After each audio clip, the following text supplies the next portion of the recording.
and it let out this blood-curdling, guttural scream.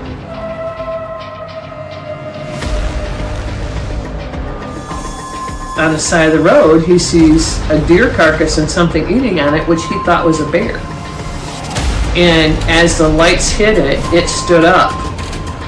And, like, this gives me chills talking about it. He said it stood up and it had the face of a man.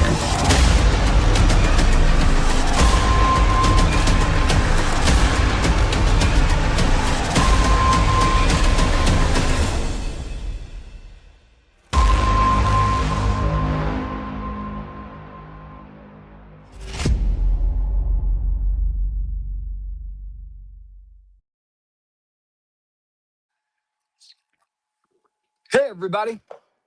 Hey, we're just kind of doing a, really off the cuff, Bigfoot Live Thursday night special.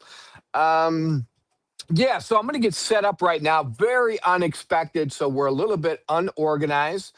But yeah, just going to have some fun with it because something has happened that I think is, well, a couple of things have happened that I think are very important. So just bear with me as I get set up here, get my coffee, right here.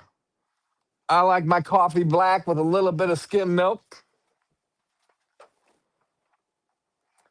I got to have my coffee every day. I remember growing up, my dad was like, I don't even want coffee. I don't want anything that I might get addicted to. I respect that. Okay. Everybody's got their vices. Everybody's got to make their own choices. And I love my dad. So don't get me wrong. We had a wonderful relationship, my best friend. And so I've been able to take that type of relationship into my relationships with both my sons. So big shout out to my dad. It was just his recent heavenly birthday, and I'm sure he's doing much better than we are down here.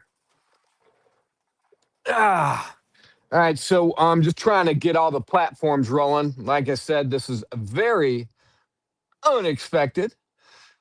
So this is on my personal profile page. Yeah, there I am. Okay, so personal profile showing up. We'll get that volume down so that's not interfering, but I can see all the comments on Facebook if there's going to be any. This is very unexpected, so people are off doing different things. I'm going to see if we've got any comments. All right, let me plug into YouTube now. Our podcast is getting better and better. Yes, we're going to switch to a laptop pretty soon.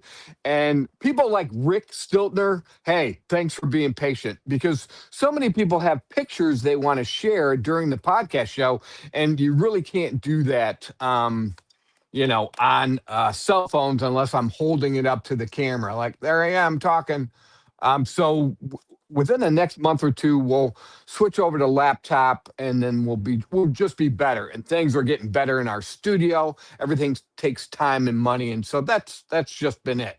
But we're also going to have a mobile podcast going by the end of this year. I have multiple engagements that I'm going to be speaking at, and so I want to be able to take the podcast show on the road.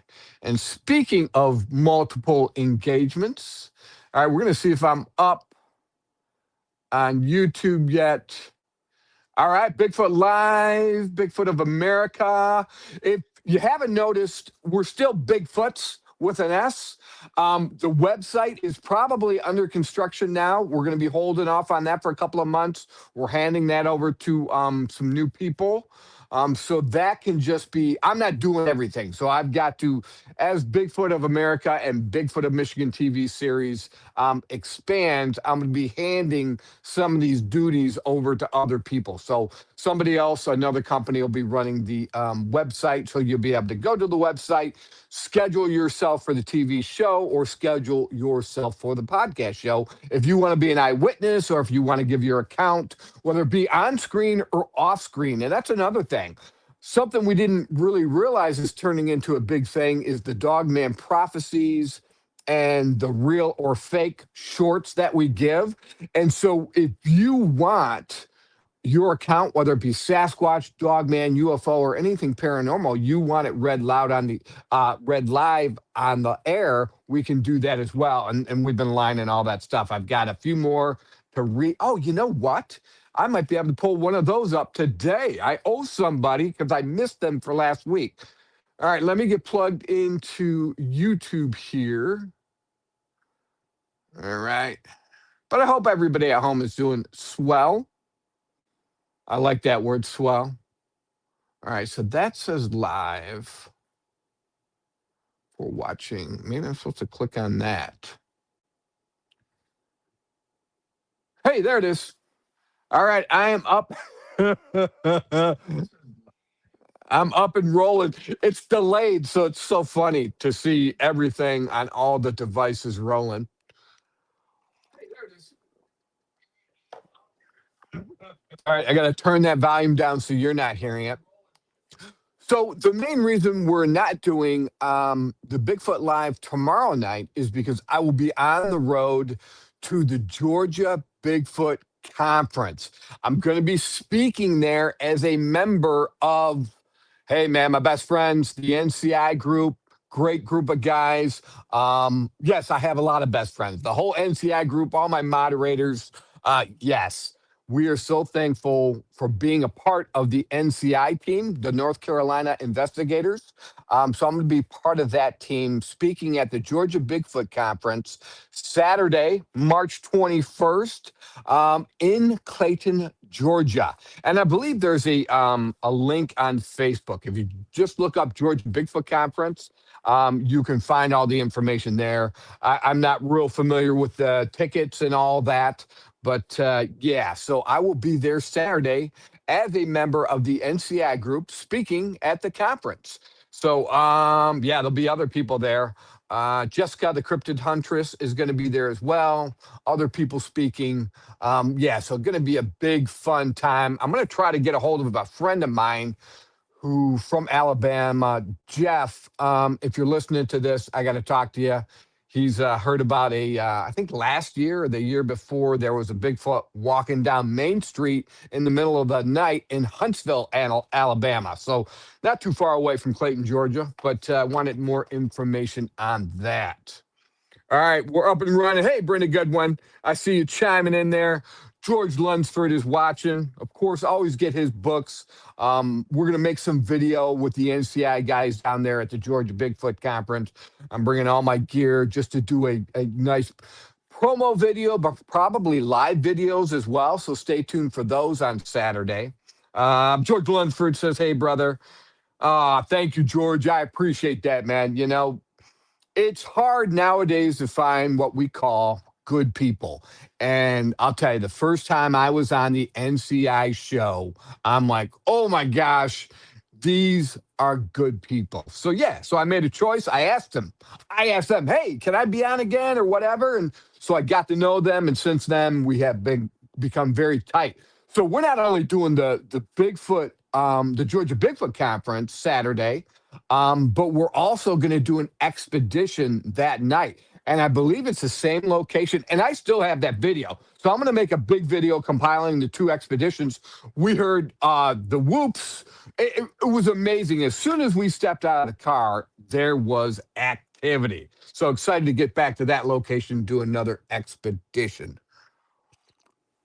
All right. I didn't mean to be all revved up like Friday night. I'm pretty revved up. I wanted this to be a little bit more laid back. But I have an account I want to read, and this is from Mecosta County here in Michigan. Brenda Goodwin says she has a cousin who lives in Georgia named Clayton. No, he doesn't live in Clayton. Oh, that's funny. Hey, Sean O'Leary, how are you, sir? Sean O'Leary says hello. Very cool, very cool. He's on YouTube. We're checking all these comments as well. Like I said, an unexpected show. Scott Brush, you and I have to talk. If you can hang on a minute, something has happened. And Scott, I'm going to hook up with you about it because it happened in the Monroe area. And it just happened last night or the night before. we have what I would call a Bigfoot encounter. Okay. Now, you at home, you're going to decide if you want to believe it or not. And that's what I love about the MCI guys is we don't always agree, man. I'm probably the most woohoo of the group, with my interdimensional leanings. And do they connect to the Bible? Are they part of the Nephilim genealogical line, just generations down? So those are some of my thoughts. But let me see if I can bring up, because you want to hear both, well, three things to talk about. You want to hear what we've got to say here. And I just want to have everybody at home really think about it. All right, now let me see. Oh, you know what? Hold on. I was thinking I had it on Messenger, but I might, have it here as well.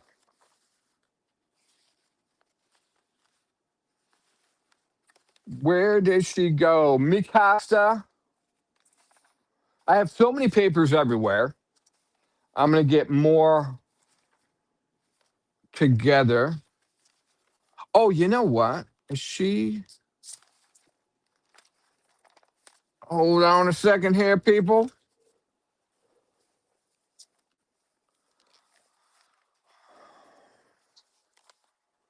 All right. I think I found him.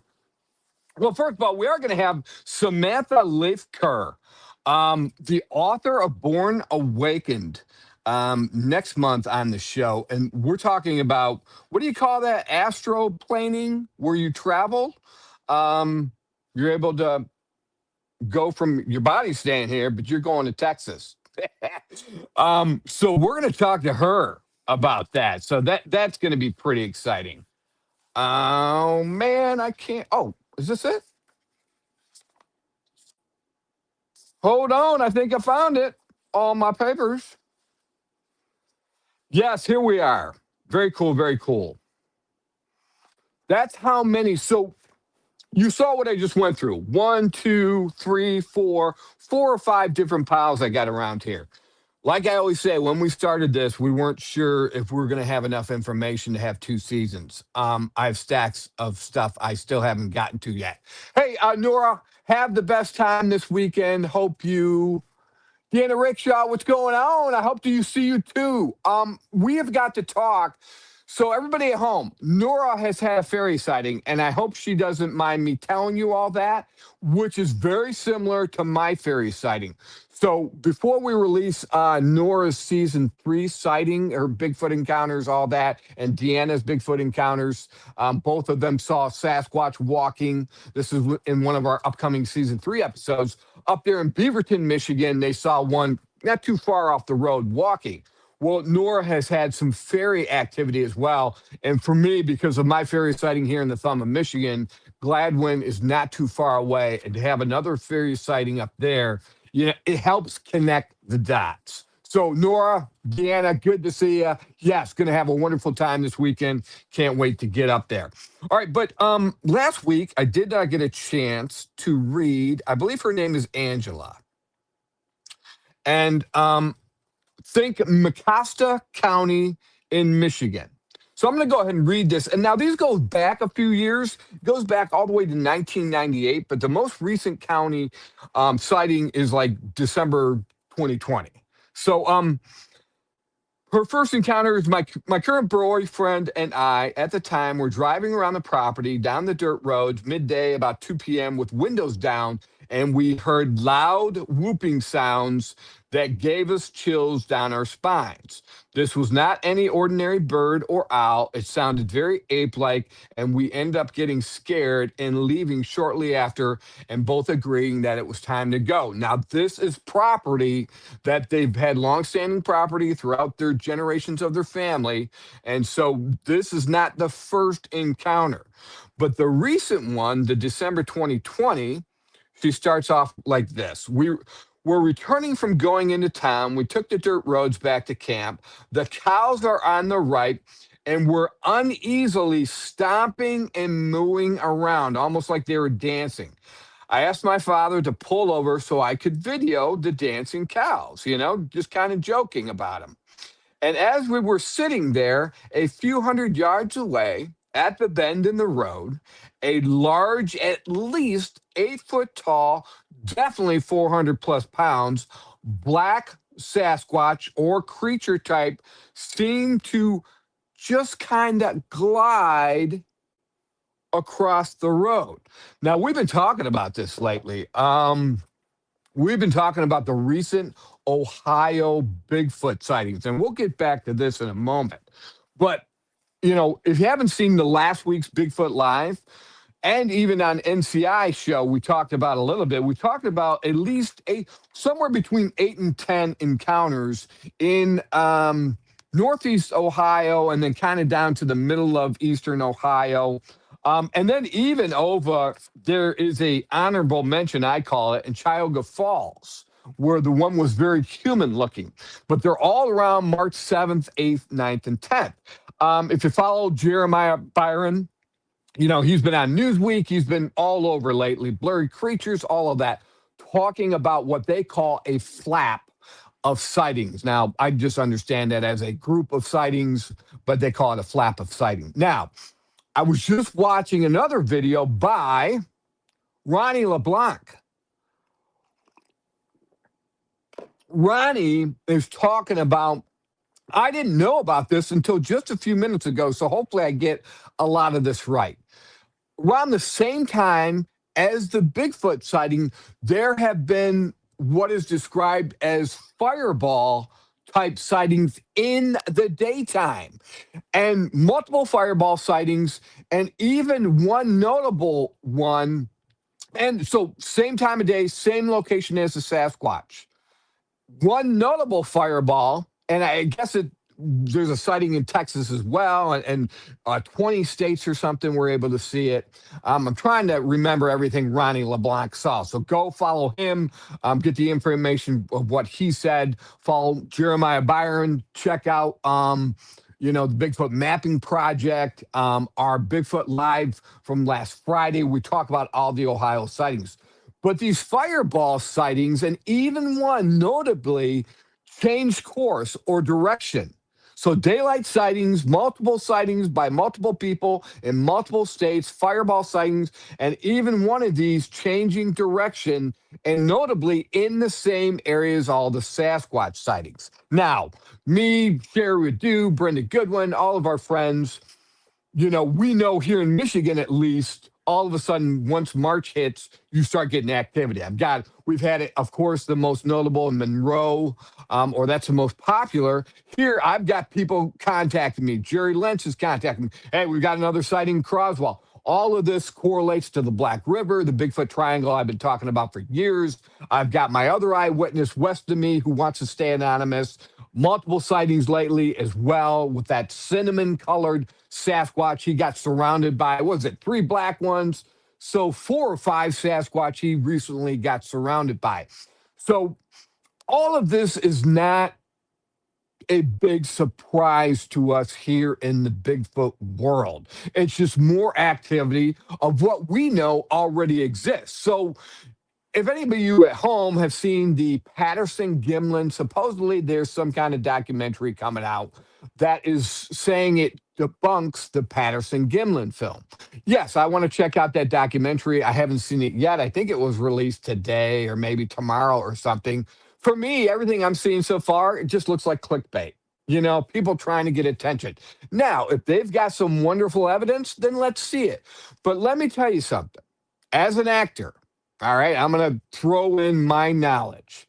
If Patterson Gimlin or the Patterson Gimlin family or anybody of that nature had this sighting, and then you're trying to do a reenactment of this sighting, you're going to get some guy in a suit to try to reenact it. You're going to try to find different avenues. When we do live theater production, it takes us 3 months.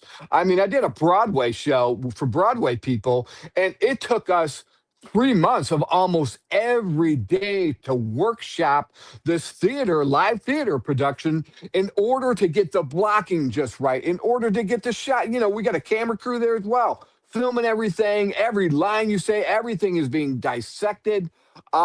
So could this have been it? Were they just did they have the Patty sighting, and then were they just trying to recreate it and then decided not to use it because it looked too stupid?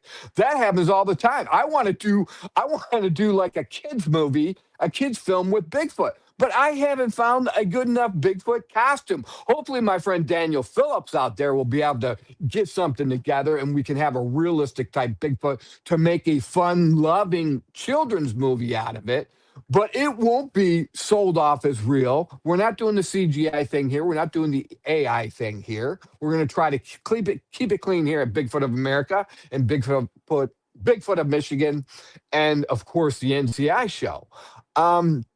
But yeah, so those are my thoughts on that. Yeah, I'm going to check it out and then we'll all have our opinions.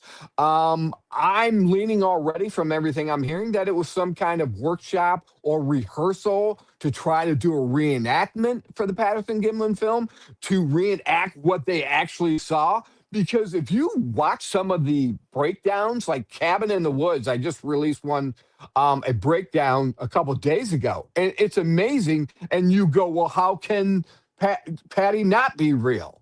So you have a very extreme, because of the limited technology and XF effects back then, or FX effects back then. It's hard to debunk because we didn't have such good tech or makeup or costumes back then. You know, the cream of the crop back then was the Planet Apes movies, and the makeup artist from that, even he dissected the Patterson Gimlin film, and he believed that Patty was real. So there's a lot of contesting going on with whatever documentary is about to come out, but we'll all take a look at it and we'll make up our own decisions. However, even if it was fake or even if it is faked, we have so much information just from our group watching here. All of you, most all of you, are eyewitnesses. All of you have had firsthand knowledge of the existence of Sasquatch.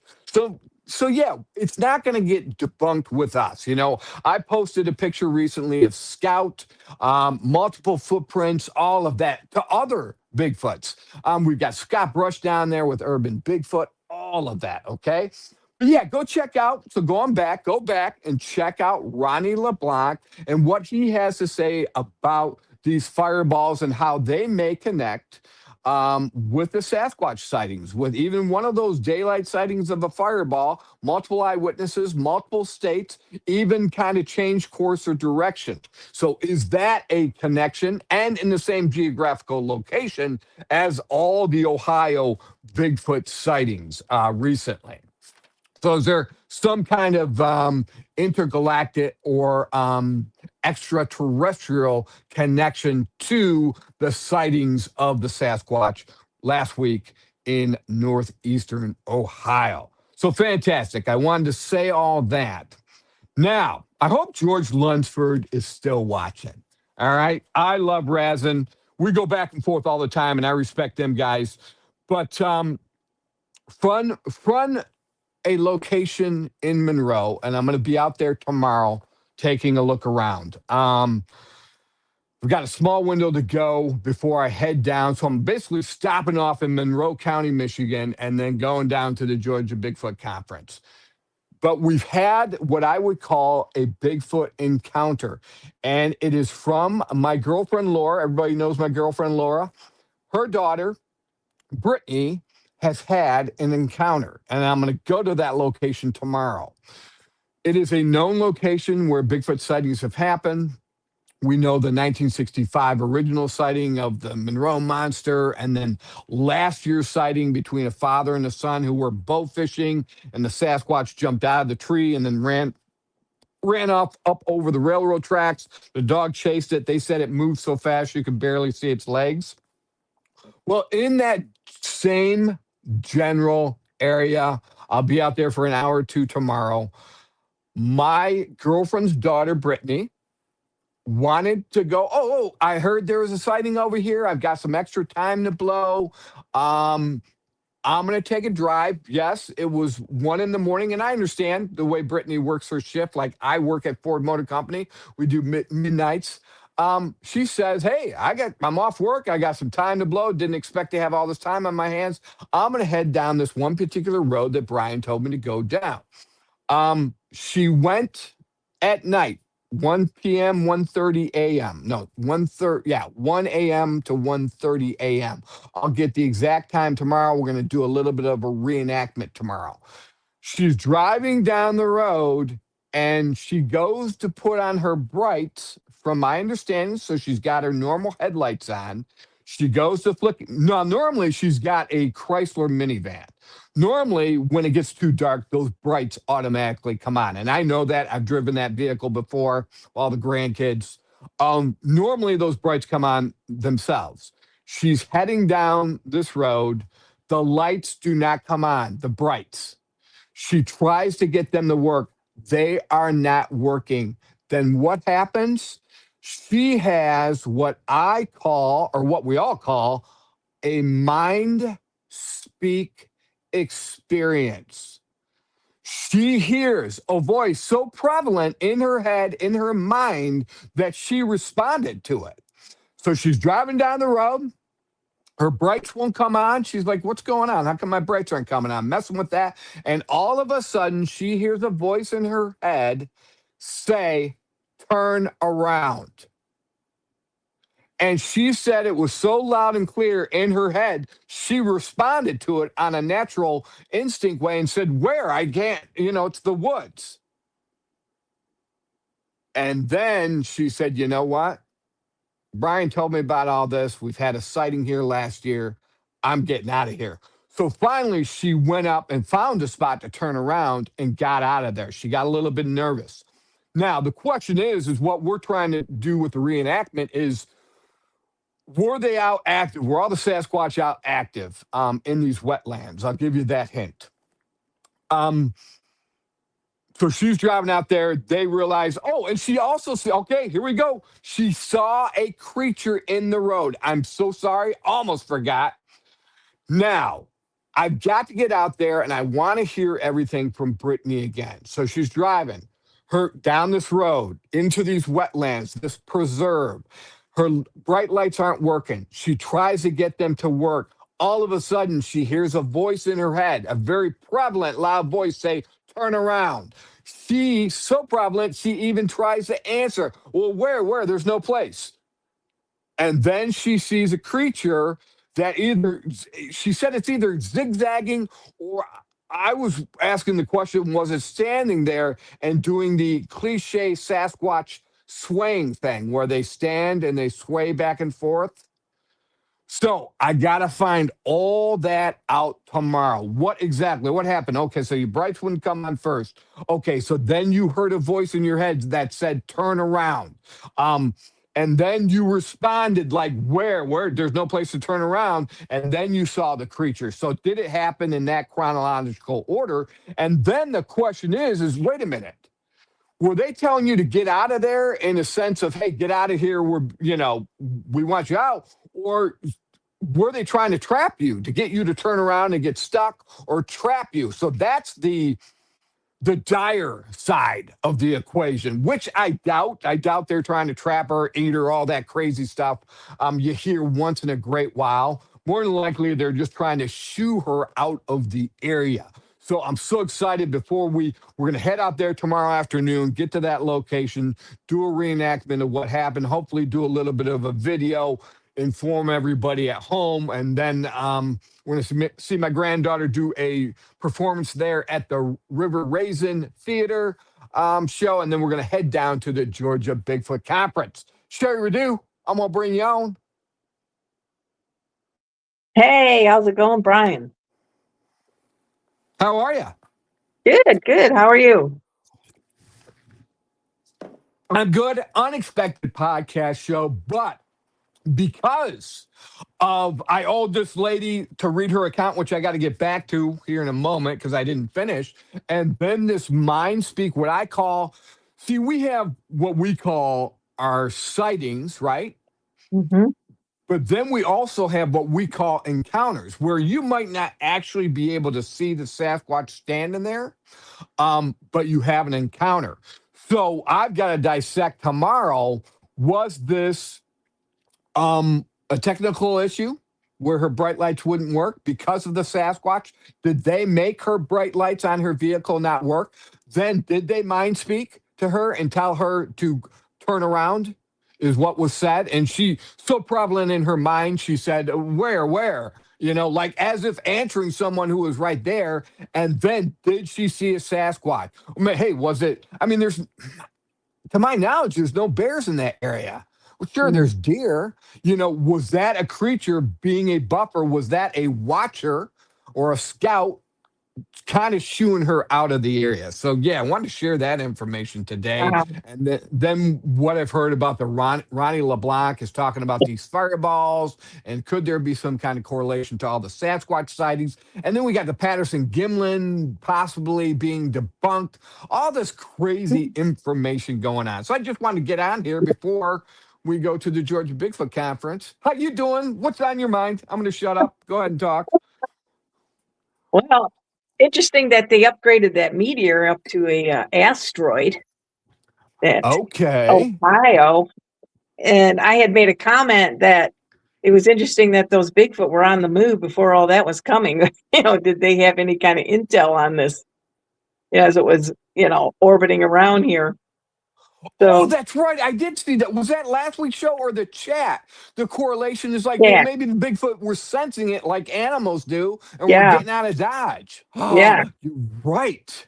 exactly. So I did post that out on another forum, and a lot of people, actually it was a forum, it was a weather meteorologist forum, and they too were agreeing that they think that had some play on the animal behaviors that they were seeing, not just Bigfoot, but in general. And that makes a ton of sense. I Hmm. try not to be, I've heard the narratives that, Sasquatch are the miners of the aliens. They've been dropped off here to do mining to get the minerals Hmm. for their spaceships. Do I believe that? David Pilates, I haven't seen American Sasquatch lately, or is it American Sasquatch or American Bigfoot?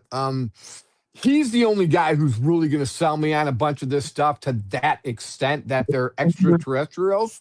Um, I do think they just have abilities that either we may have lost along the way, or two, I still believe there could be a Nephilim connection, and that doesn't mean that they're bad just because they have Nephilim. I'm sure, if we want to go the biblical narrative route, I'm sure that some of us then, according to the Bible, have giant DNA in us. And that doesn't mean we're evil and bad. It's just that it's been diluted down the generations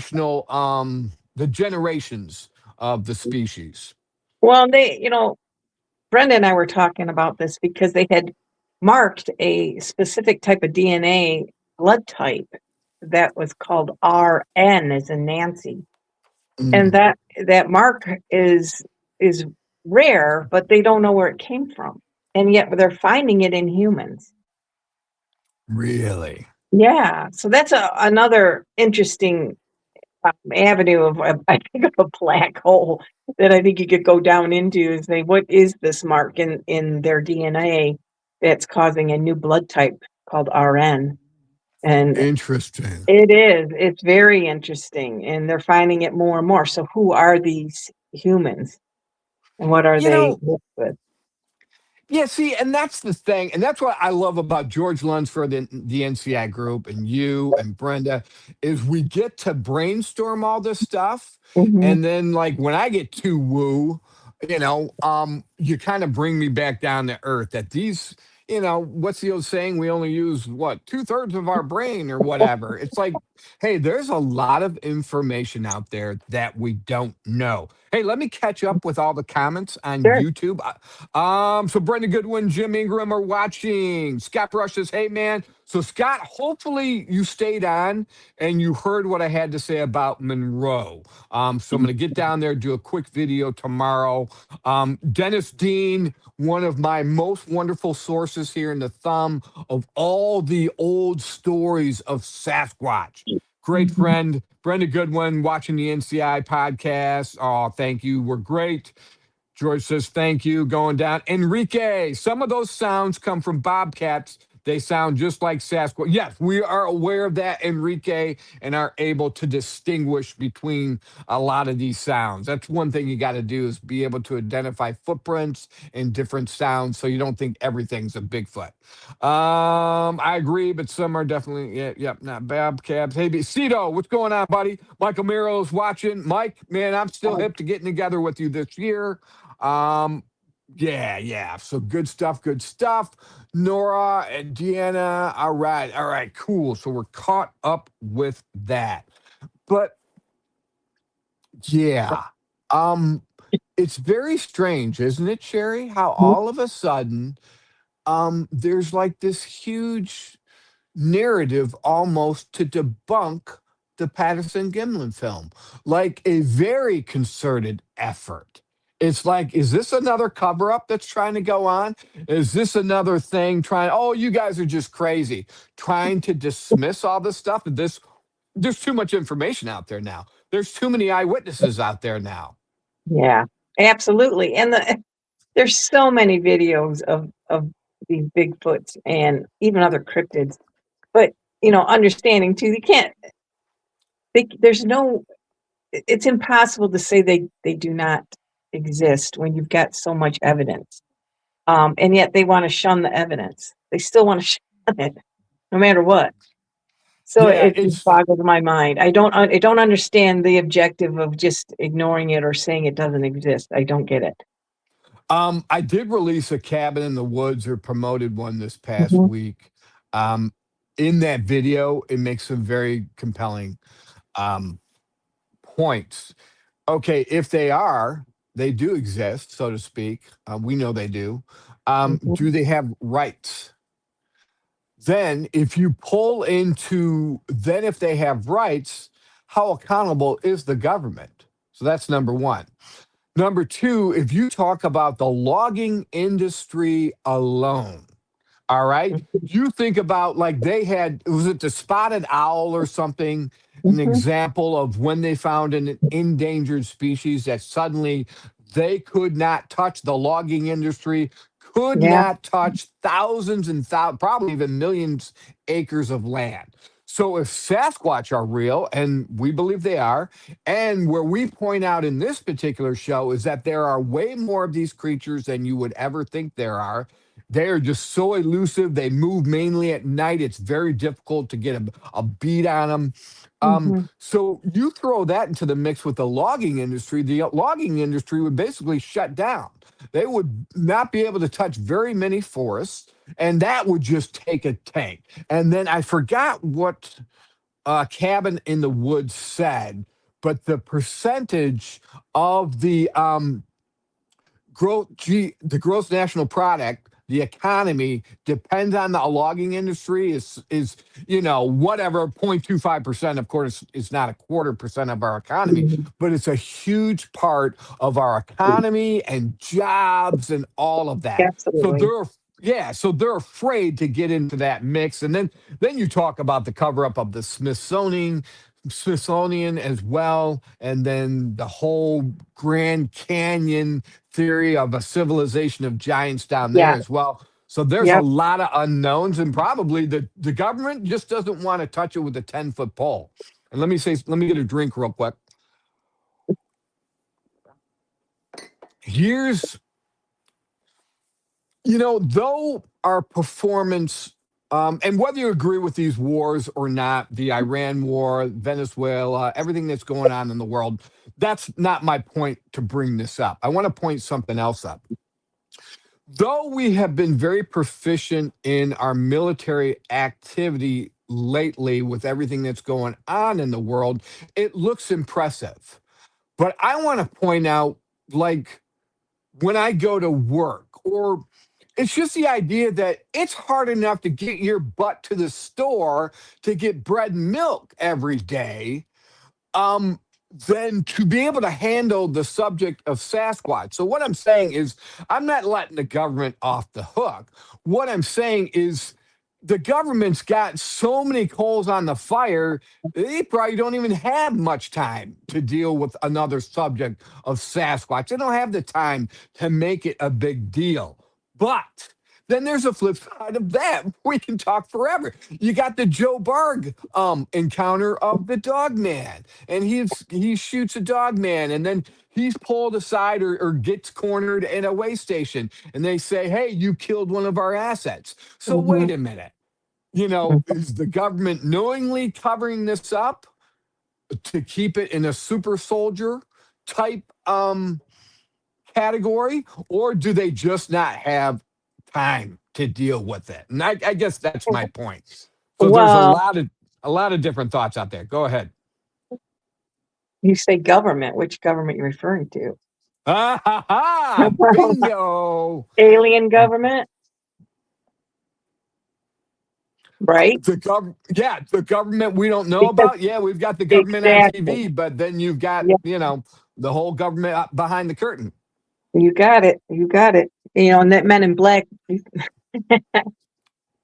that's that's just all questionable. Yep. And I'm with Jerry Millwood. Millwood says, "Hey, boom, boom. He stands by the PGF, the Patterson Gimlin film. Mhm. So do Yep. I. I can't So do I. imagine.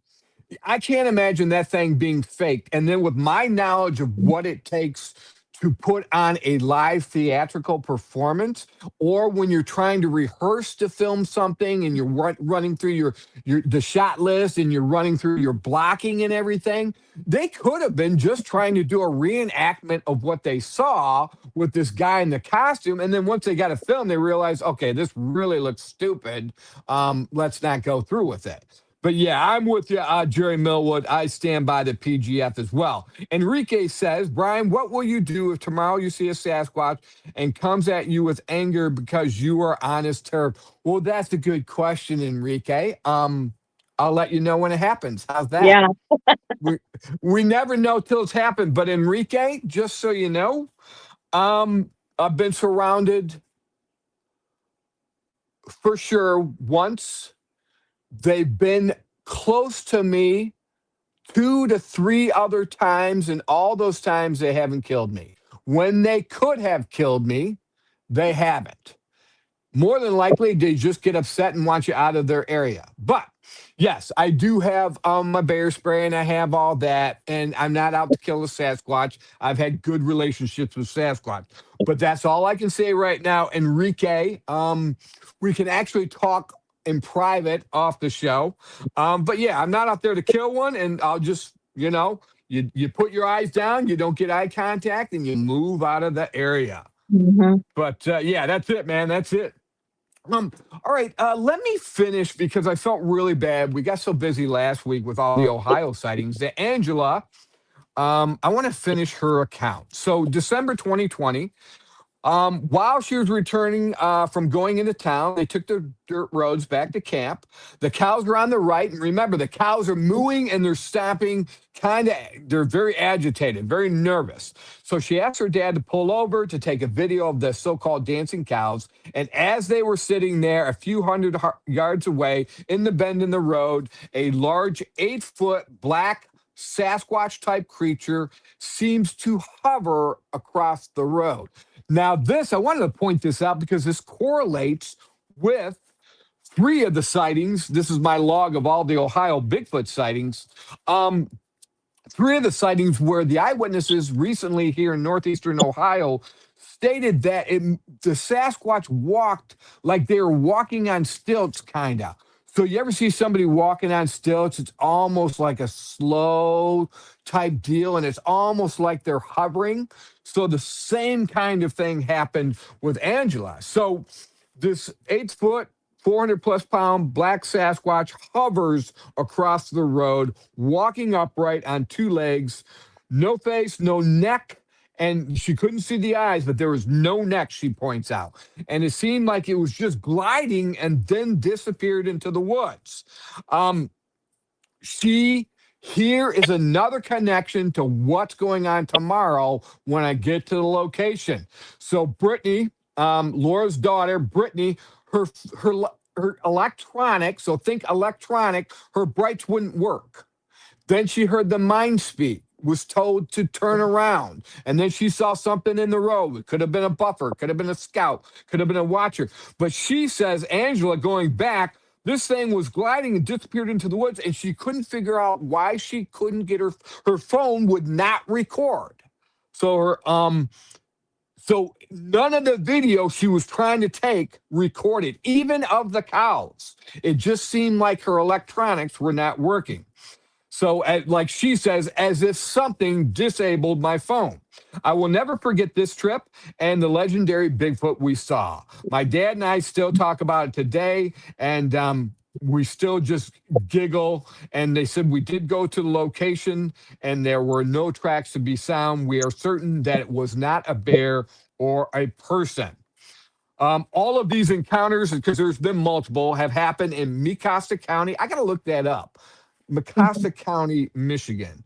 So she says, here's interesting, that she was born and raised in Monroe County. We all know that's a huge activity center. And we brought up the instance that it's almost like once you see one, you're tagged or marked. And basically, the rest of them know if you're quote unquote a good person. I think it's just whether you're a threat or not. And they seem to be able to communicate that with one another. Let me check here. Yeah, and then she also has another recent, which I wasn't able to print out, of UFO sightings up there. Of UFO sightings up there as well. Maybe I'll read that at another time. Yeah, Mecosta County. So thank you so much, Angela, for that account in Mecosta County. We've got what I would call a possible Bigfoot sighting, Bigfoot encounter in Monroe, Michigan. We're going to go visit that site tomorrow. This just happened. That's our latest. And then, of course, the Patterson-Gimlin film. You decide if you want to believe it or not. The fireballs, I want to learn more about that from Ronnie LeBlanc. And then, yeah, man, we're going to be down at the Georgia Bigfoot Conference. That's going to be a lot of fun on Saturday, this Saturday, March 21st in Clayton, Georgia. Yeah, go to Georgia Bigfoot Conference on Facebook, and you get all the information there. What else, Sherry? I don't know. There's just a lot going on between the weather and these asteroids and these Bigfoot running.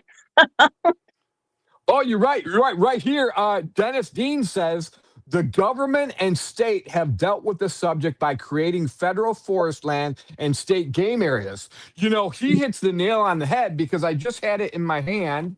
Where is it? Here it is. Here it is. Here it is, everybody. The H.A. Miller document. So the H.A. Miller document, so check that out, the Miller document. You can find some very information. Now, the gist of it is a professor was asked by the government to do a study on Sasquatch, so to speak. What I found so interesting about this is one of them, he notes that there are regenerative properties to Sasquatch. They are able to heal themselves at a rapid progressive rate. So keep that in mind, everyone. The body they had come across, it was trying to regenerate and heal itself, but wasn't able to overcome the injuries. But basically, in a nutshell, there's a lot of tidbit information, like I just said. But basically, also in this document, reiterating what Dennis Dean said, is H.A. Miller points out that these government forests, federal forest land and state game areas have also been set aside as buffer zone because he says in this document, because the fear is that if food ever runs short, Sasquatch and humans may be on the menu for Sasquatch, so to speak. That was part of his concern as well, is that they're pretty docile and harmless, but if push comes to shove, they're going to win that fight. Brenda Goodwin says she's between two state game areas. Jerry Millwood says we have the South Mountain game lands in the South Mountain State Park, and we have an intense history of cryptids down there. Jerry, if you can, Jerry Millwood has an amazing TikTok page or profile. Jerry, if you could share that as well. Jerry reads all the cryptid stories. Like I do the Dogman Prophecies. Jerry reads all about down in that area. And really, this is about evidence. This is about data. So you can talk about the Patterson-Gimlin film all you want and say it doesn't exist. It's just that now, where that used to be, maybe you could say it was the cornerstone of our argument, that now is just another stone in the foundation. So basically, even if you were to take that away, we know there's still a huge foundation and even a house being built on that foundation with all the evidence that is being discovered by so many wonderful people. Your account, Sherry, all my encounters, just all of, and that's a big thing. All of our eyewitnesses, Sherry, from you to everybody, you're what makes this show happen. We all of us pulled in. We have a steady stream of sightings, of encounters, of information. So while the rest of the world is going, oh my gosh, there's a Bigfoot scene in northeastern Ohio, we're like, yeah. Okay, yeah, okay. So you saw maybe one or two or three and multiple encounters or sightings, but we know about that kind of stuff. So not to say it isn't awesome and cool, it's just that we are aware of it. Hey, Jerry Millwood, check out Jerry Millwood on TikTok. It's TikTok JR Millwood at Quesar Rebel. Yeah, Quesar Rebel. So everybody check that out.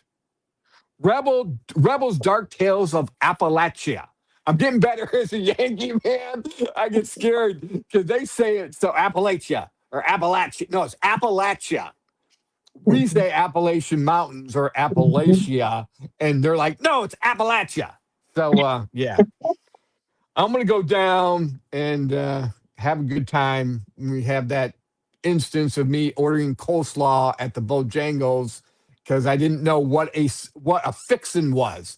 They asked me in the drive-through, the AI person's like, and what fixings would you like with your, what are we're getting some kind of breakfast? I'm like, coleslaw.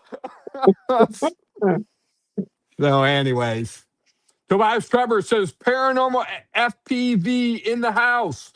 Tobias Trevor, I still want to get together with you and get a drone out there in some of our areas. Thank you, Jerry Millwood, Appalachia. Wow, it's 52. I didn't expect to go that long. I was like, well, you know me though, Sherry. Do I ever shut up? It's all great. But I wanted to bring the light. I wanted to read Angela's account, Mikasa County. Wanted to talk about the Patterson-Gimlin. Wanted to talk about these fireballs. And then, oh my gosh, I'm so excited to get there tomorrow. Can you still hear me, Sherry? Yes. Yes. Okay, just wanted to make sure my earbuds weren't going out. Yeah, I think it may have been a sighting. Sure, it could have been a deer, but definitely a Bigfoot encounter with mind speak. Now, I can say that because I've had the mind speak. I know what happens. You're like, you don't question like, hey, did I just hear something? Oh. No, you're like, what the heck was that? Exactly. The mind speak I heard was thanks for friendship, scout, and forest people.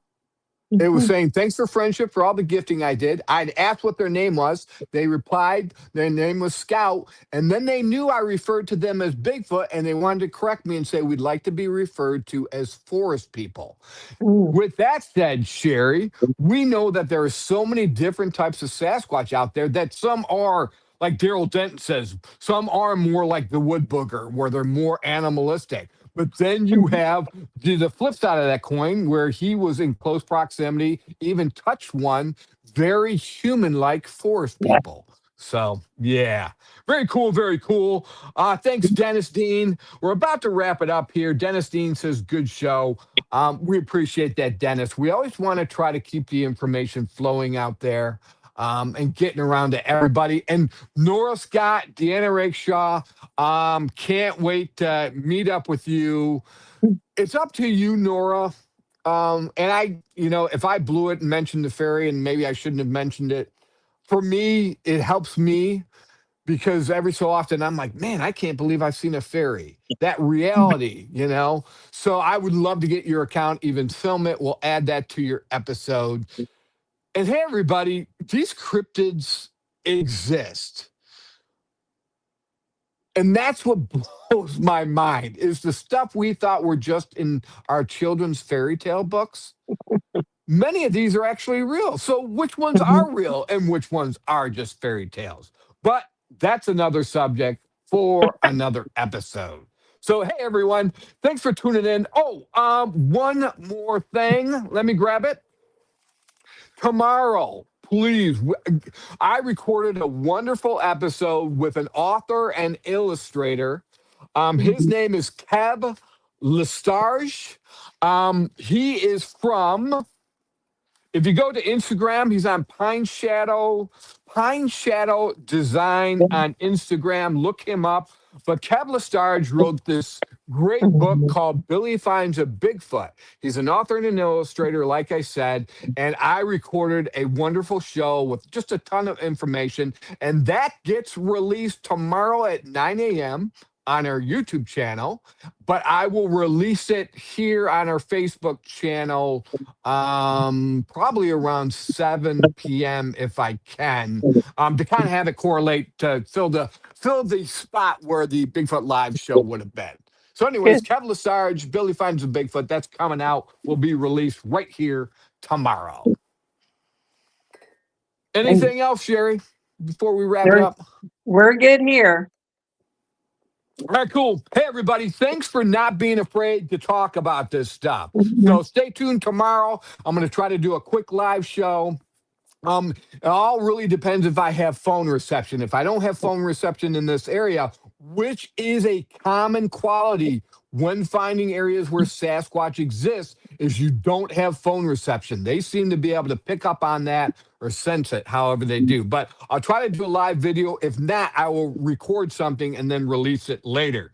But yeah, Sherry, thanks for tuning in. Sure. And everybody at home, thanks for tuning in to another improv episode of Bigfoot Live. And we'll see you right here again on the Bigfoots of America podcast show. Bye. Bye.